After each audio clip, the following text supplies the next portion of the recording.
بسم اللہ الرحمن الرحیم۔ السلام علیکم سبھی دوست احباب، کیسے ہیں؟ اللہ پاک سے امید کرتا ہوں کہ سبھی خیر و عافیت کے ساتھ ہوں گے۔ یہ آج کا ایک سوال بھائی کی جانب سے پوچھا گیا تھا کہ سر یہ بتائیے کہ گھروں کے اندر کون کون سے جانور پال سکتے ہیں، اور اسپیشلی بلیوں کا پالنا گھروں کے اندر یہ کیسا عمل ہے، شریعت مطہرہ اس کے بارے میں کیا حکم دیتی ہے؟ تو دیکھیں، سب سے پہلے یہاں پہ میں عرض کرتا چلوں کہ بلی وغیرہ اگر آپ گھر میں پالنا چاہتے ہیں یا گھر میں رکھنا چاہتے ہیں تو آپ بلی کو گھر میں رکھ سکتے ہیں، پال سکتے ہیں۔ شریعت مطہرہ نے اس کے بارے میں اجازت دی ہے، یہاں تک کہ حدیث مبارکہ میں آتا ہے کہ کریم آقا علیہ الصلوۃ والسلام کے کاشانہ اقدس پر اکثر بلی آ جایا کرتی تھی، اور حضور علیہ الصلوۃ والسلام کے بارے میں یہ مشہور روایت ہے کہ جب آپ وضو فرمانے لگے تو ایک دفعہ بلی آپ کے پاس آ گئی، تو آپ نے وضو کا جو پانی تھا وہ اس کے سامنے کر دیا۔ جب آپ نے وضو کا پانی اس کے سامنے کر دیا تو بلی نے اس میں سے پانی پیا اور چلی گئی، تو نبی پاک صلی اللہ علیہ وآلہ وسلم نے اسی پانی کے ساتھ جو بقیہ وضو رہتا تھا وہ مکمل فرمایا۔ تو اس سے پتہ کیا چلا کہ بلی رکھنا بھی جائز ہے۔ نمبر 2، اس سے یہ چیز بھی ثابت ہو گئی، مسئلہ سمجھ آ گیا کہ بلی کے جوٹھے سے اگر وضو وغیرہ کیا جائے یا پانی استعمال کر لیا جائے تو اس سے کوئی فرق نہیں پڑتا، یہ کوئی ناجائز چیز نہیں ہے، لہذا بلیوں کو گھروں میں پالنا جائز ہے۔ لیکن بعض دفعہ ایسا ہوتا ہے کہ کچھ ایسے جانور ہوتے ہیں کہ وہ قید میں رہنا پسند نہیں کرتے۔ مثال کے طور پہ جیسے کوا ہے، اس کو اگر آپ پنجرے میں رکھنا چاہیں تو وہ مر تو جائے گا، لیکن پنجرے کے اندر، قید کے اندر رہنا جو ہے وہ پسند نہیں کرے گا۔ نمبر 3، بلی ہو یا دوسرے جانور ہوں جو انسانوں سے مانوس ہو جاتے ہوں تو ان کو گھروں میں پالنا جائز ہے۔ شریعت مطہرہ نے اس چیز کی اجازت دے رکھی ہے کہ جو جانور انسانوں کے ساتھ مانوس ہو جاتے ہوں ان کو آپ گھروں میں پال سکتے ہیں،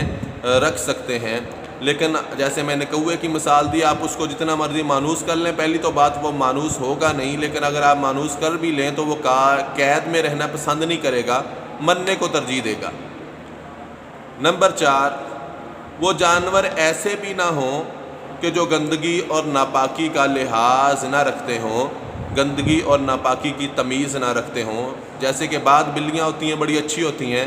کہ وہ جب گندگی وغیرہ کرنی ہوتی ہے تو جو مخصوص جگہ گھر والوں نے اس کے لیے بنائی ہوتی ہے وہ وہیں پہ جاتی ہیں، لیکن بعض قسم کے ایسے بلے وغیرہ کے ٹائپ کے جانور ہوتے ہیں کہ جو جگہ جگہ گندگی کر دیتے ہیں، جگہ جگہ غلاظت کر دیتے ہیں، تو جس کی وجہ سے گھر کا ماحول اور سکون جو ہے تباہ و برباد ہوتا ہے اور آپ کا گھر جگہ جگہ سے ناپاک ہو جاتا ہے۔ تو ایسے جانوروں کو پالنا نہیں چاہیے، لیکن اگر وہ مخصوص جگہ پہ گندگی اور غلاظت کرتی ہے سمجھداری کے ساتھ، جیسے بچوں کو یا آپ جانوروں کو سکھا لیتے ہیں، تو اگر وہ آپ سے مانوس ہو جاتے ہیں تو آپ کی مخصوص جگہ پہ گندگی غلاظت کرتے ہیں، تو پھر ایسی صورت میں بلیوں کا یا اور جانوروں کا رکھنا بھی جائز ہے۔ نمبر 5، قرآن یا حدیث پاک میں اللہ اور اس کے رسول صلی اللہ علیہ وآلہ وسلم نے جن جانوروں کو پالنے سے براہ راست منع نہ فرمایا ہو، جیسے کہ کتے کو پالنے کو سرکار صلی اللہ علیہ وآلہ وسلم نے منع فرما دیا، کیونکہ کتے کا جسم کے اوپر اگر ظاہری طور پہ نجاست نہ بھی لگی ہو لیکن وہ جو رال اس کے منہ سے ٹپکتی ہے وہ رال ناپاک ہے، اور جس جگہ پہ گرے گی وہ جگہ بھی ناپاک ہو جائے گی۔ اور اسی طریقے سور جو ہوتا ہے وہ بدرجہ اولا نجس العین ہے، اس لیے سرکار دو عالم صلی اللہ علیہ وسلم نے کتے اور سور وغیرہ کے بارے میں سختی کے ساتھ منع فرمایا ہے۔ نمبر 6، آپ صلی اللہ علیہ وآلہ وسلم نے فرمایا کہ جب تم کسی جانور کو گھر میں رکھو یا پالو تو دن میں 70 مرتبہ اس کو دانہ پانی دکھاؤ۔ فرمانے کا مطلب یہ ہے کہ کثرت کے ساتھ اس کے سامنے دانہ اور پانی وغیرہ رکھو تاکہ وہ بھوکا پیاسا نہ رہ جائے، بھوک پیاس کی وجہ سے مر نہ جائے۔